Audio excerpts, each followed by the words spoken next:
Hello dear friends, welcome to SULUZDIARIES. ഇന്ന് നിങ്ങൾ കാണാൻ പോകുന്നത് ഒരു ചലഞ്ച് വീഡിയോ ആണ്. ഈ ചലഞ്ച് വീഡിയോയുടെ പേര് Firstbite Nostalgia എന്നാണ്. അപ്പോൾ ഈ ചലഞ്ച് വീഡിയോ എനിക്ക് ടാഗ് ചെയ്തിരിക്കുന്നത് അഫീസ് നോട്ട്ബുക്കിലെ അഫ്രയാണ്. Firstbite റഹീഷ എന്ന ചാനലിലെ റഹീഷയാണ് ഈ ഒരു ചലഞ്ച് വീഡിയോ സ്റ്റാർട്ട് ചെയ്തിട്ടുള്ളത്. ഇതിങ്ങനെ ടാഗ് ചെയ്ത് എനിക്ക് എത്തിയിട്ടുണ്ട്. ഇപ്പോൾ ഞാൻ ഈ ചലഞ്ച് വീഡിയോ അക്സെപ്റ്റ് ചെയ്തിരിക്കുകയാണ്. അപ്പോൾ ഞാനിതെൻ്റെ കുറച്ച് ഫ്രണ്ട്സിനും ടാഗ് ചെയ്യുന്നുണ്ട്. ഈ Firstbite Nostalgia എന്ന ചലഞ്ച് വീഡിയോ കൊണ്ട് ഉദ്ദേശിക്കുന്നത് നമ്മുടെ ഓർമ്മയിലെ രുചിക്കൂട്ടാണ്. അതായത് നമ്മുടെ വളരെ ചെറുപ്പത്തിൽ നമ്മൾ കഴിച്ചിട്ടുള്ള ഒരു ഫുഡിൻ്റെ റെസിപ്പിയാണ് ഇന്ന് നിങ്ങളോട് ഷെയർ ചെയ്യാൻ ഉദ്ദേശിക്കുന്നത്. നമ്മൾ ചെറുപ്പത്തിൽ കഴിച്ച ഓരോ ഫുഡിനും ഓരോ കഥകളും പറയാനുണ്ടാവും. അപ്പോൾ നിങ്ങൾ ഞാനിന്ന് കഥയൊന്നും പറഞ്ഞ് ബോറടിപ്പിക്കില്ല. അപ്പോൾ ഇന്ന് ഞാൻ ഉണ്ടാക്കാൻ പോകുന്ന ഫുഡിൻ്റെ പേര്, ആ പേര് കേട്ടാൽ നിങ്ങളെല്ലാവരും ചിരിക്കും. കാരണം ഞങ്ങൾ തന്നെ ഇട്ട പേരാണ്. നിങ്ങൾക്ക് തമ്പനയിൽ കണ്ടപ്പോൾ തന്നെ മനസ്സിലായി കാണും. അപ്പച്ചി അപ്പമാണ് ഞാനിന്ന് ഉണ്ടാക്കാൻ പോകുന്നത്. എൻ്റെയൊക്കെ വളരെ ചെറുപ്പത്തിൽ അപ്പച്ചി എനിക്ക് ഉണ്ടാക്കി തന്ന ഒരു സ്റ്റീം കേക്കാണിത്. അപ്പോൾ ഞങ്ങളന്ന് അപ്പച്ചി അപ്പം എന്നാണ് ഇതിന് പേരിട്ടത്. ഇപ്പോഴും ഞങ്ങളിതിന് അപ്പച്ചി അപ്പം എന്ന് തന്നെയാണ് പറയുന്നത്. എൻ്റെ ഏറ്റവും മൂത്ത അപ്പച്ചിയായിട്ടുള്ള മല്ലിക അപ്പച്ചി നമ്മളെപ്പോൾ വീട്ടിൽ ചെന്നാലും ഇതുപോലെ ഓരോ സ്നാക്സ് ഉണ്ടാക്കി തരും. ഈ ചലഞ്ച് വീഡിയോ എനിക്ക് ടാഗ് ചെയ്തപ്പോൾ തന്നെ എൻ്റെ മനസ്സിലേക്ക് ഓടി എത്തിയത് ഈ അപ്പച്ചി അപ്പത്തിൻ്റെ റെസിപ്പിയാണ്. അപ്പോൾ ഞങ്ങളുടെ അപ്പച്ചി ഞങ്ങൾക്കായിട്ട് എപ്പോഴും ഉണ്ടാക്കി തരാറുള്ള ഈ ഒരു അപ്പച്ചിയപ്പത്തിൻ്റെ റെസിപ്പി ഞാൻ നിങ്ങൾക്കായിട്ട് ഷെയർ ചെയ്യാൻ പോവാണ്. അപ്പോൾ ഞങ്ങളുടെ ഈ അപ്പച്ചിയപ്പം അഥവാ സ്റ്റീം കേക്ക് ഉണ്ടാക്കുന്നത് എങ്ങനെയാണെന്ന് നോക്കാം. ഇന്ന് 1.5 കപ്പ് മൈദയ്ക്കാണ് നമ്മൾ സ്റ്റീം കേക്ക് ഉണ്ടാക്കാൻ പോകുന്നത്.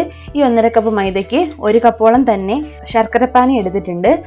ഇതിലേക്ക് 1/2 ടീസ്പൂൺ ബേക്കിംഗ് സോഡയും 1 കപ്പ് തേങ്ങാപ്പാലും 1 നുള്ളു ഉപ്പുമാണ് വേണ്ടത്. നമുക്ക് മധുരത്തിന് ആവശ്യമായിട്ട് ശർക്കരപ്പാനിയുടെ അളവ് കൂട്ടിയും കുറച്ചുമൊക്കെ എടുക്കാം. ഇനി നമുക്ക് ഈ ബാറ്റർ ഒന്ന് റെഡി ആക്കിയിട്ട് എടുക്കണം. അതിനായിട്ട് ഞാൻ ഈ 1.5 കപ്പ് മൈദയുടെ പൊടി ഈ ഒരു ബൗളിൽ ഇട്ട് കൊടുക്കുകയാണ്. ഈ ബാറ്റർ വേണമെങ്കിൽ നിങ്ങൾക്ക് മിക്സിയിൽ ഈസി ആയിട്ട് അടിച്ചെടുക്കാവുന്നതാണ്. ഇപ്പോൾ നിങ്ങൾക്ക് ഈ ബാറ്ററിൻ്റെ അളവുകളൊക്കെ ഒന്ന് കാണിക്കാൻ വേണ്ടിയിട്ടാണ് ഞാൻ ബൗളിൽ തന്നെ മിക്സ് ചെയ്തെടുക്കുന്നത്. ഇനി ശർക്കര പാനി കാച്ചിയത് നമുക്ക് കുറേശ്ശെയായിട്ട് ഇതിനകത്ത് മിക്സ് ചെയ്ത് കൊടുത്താൽ മതി. ഇതിലേക്ക് 1/2 ടീസ്പൂൺ ബേക്കിംഗ് സോഡയും 1/4 ടീസ്പൂൺ ഏലക്കാപ്പൊടിയും കൂടി ഇട്ട് കൊടുക്കാം. ഏലക്കാപ്പൊടി നമ്മളുടെ സ്റ്റീം കേക്കിന് നല്ലൊരു ഫ്ലേവർ തരും. ഈ മധുരം ഒന്ന് ബാലൻസ് ചെയ്യാനായിട്ട് നമുക്ക് 1 നുള്ളു ഉപ്പ് കൂടി ചേർത്ത് കൊടുക്കാം. ഇനി നമുക്ക് ഈ തേങ്ങാപ്പാൽ കൂടി ചേർത്തിട്ട് നന്നായിട്ട് ഇതൊന്ന് മിക്സ് ചെയ്തിട്ടെടുക്കാം. ഈ തേങ്ങാപ്പാൽ നമ്മൾ 1-ാം പാൽ 2-ാം പാൽ അങ്ങനെ സെപ്പറേറ്റ് ചെയ്തിട്ടൊന്നുമില്ല. നമ്മൾ കുറച്ച് ചൂടുവെള്ളം ഒഴിച്ച് ജസ്റ്റ് പിഴിഞ്ഞെടുത്തിട്ടുള്ളതാണ്. ഈ 1.5 കപ്പിന് നമുക്ക് 1 കപ്പോളം തന്നെ ഈ തേങ്ങാപ്പാൽ ആവശ്യമായിട്ട് വരും. അതുപോലെ 1 കപ്പ് തന്നെ നമ്മളുടെ ശർക്കര പാനിയും ആവശ്യമായിട്ട് വരും. അപ്പോൾ മധുരത്തിനനുസരിച്ച് നിങ്ങൾ ശർക്കര പാവ് കാച്ചിയത് ചേർത്ത് കൊടുത്താൽ മതി. ഇപ്പോൾ ഒരുപാട് മധുരമൊന്നും വേണ്ടെന്നുണ്ടെങ്കിൽ വളരെ കുറച്ച് മാത്രം ആഡ് ചെയ്ത് കൊടുത്താൽ മതി. ശർക്കര നന്നായിട്ട് ആഡ് ചെയ്യുമ്പോൾ നല്ല കളറും കൂടി കിട്ടും. ഇനി നമുക്കിതെല്ലാം കൂടി നന്നായിട്ടൊന്ന് മിക്സ് ചെയ്തിട്ടെടുക്കാം.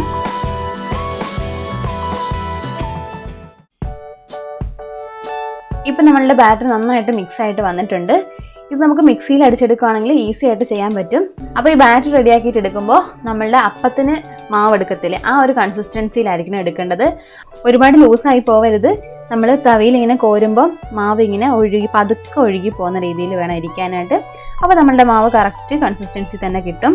ഇനി ഈ ബാറ്റർ ഇരുന്നൊന്ന് സെറ്റ് ആവാനായിട്ട് നമുക്കൊരു 1/2 മണിക്കൂർ റെസ്റ്റ് ചെയ്യാനായിട്ട് വെക്കാം.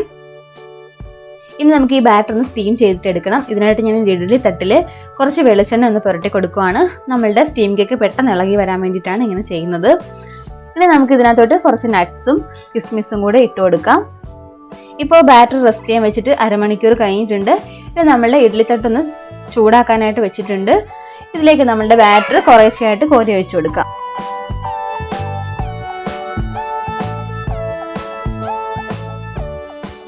ഇനി നമുക്കിതൊരു 15 മിനിറ്റ് സ്റ്റീം ചെയ്തിട്ട് എടുക്കാം.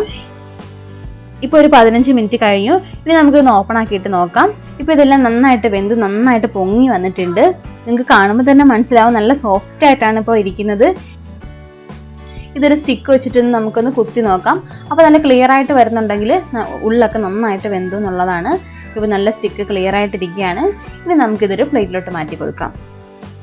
കണ്ടില്ലേ, നല്ല സോഫ്റ്റ് ആണ്. നിങ്ങൾക്ക് ഇഷ്ടമുള്ള ഷേപ്പിൽ ഇത് ഉണ്ടാക്കിയെടുക്കാവുന്നതാണ്.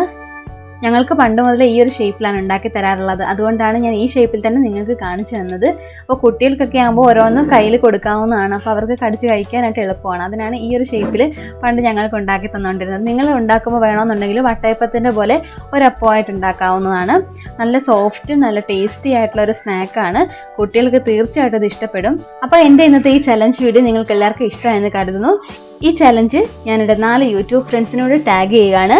നീനൂസ് ഡയറിയിലെ നീനുവിനും, നിതീസ് വേൾഡിലെ ടിൻസിക്കും, നാറ്റ് ക്രിയേറ്റീവ്സിലെ അനീറ്റയ്ക്കും, അഫിനസ് കിച്ചണിലെ സജിലയ്ക്കുമാണ് ഞാൻ ഈ ചലഞ്ച് വീഡിയോ ടാഗ് ചെയ്തിട്ടുള്ളത്. അപ്പോൾ എല്ലാവരും എൻ്റെ ഫ്രണ്ട്സിൻ്റെ ചാനൽ കൂടി ഒന്ന് സപ്പോർട്ട് ചെയ്ത് കൊടുക്കുക. അപ്പോൾ ഇന്നത്തെ എൻ്റെ ഈ ചലഞ്ച് വീഡിയോ ഇഷ്ടമായെങ്കിൽ എല്ലാവരും ലൈക്ക് ചെയ്യുക, ഷെയർ ചെയ്യുക, സബ്സ്ക്രൈബ് ചെയ്യുക. Thank you for watching.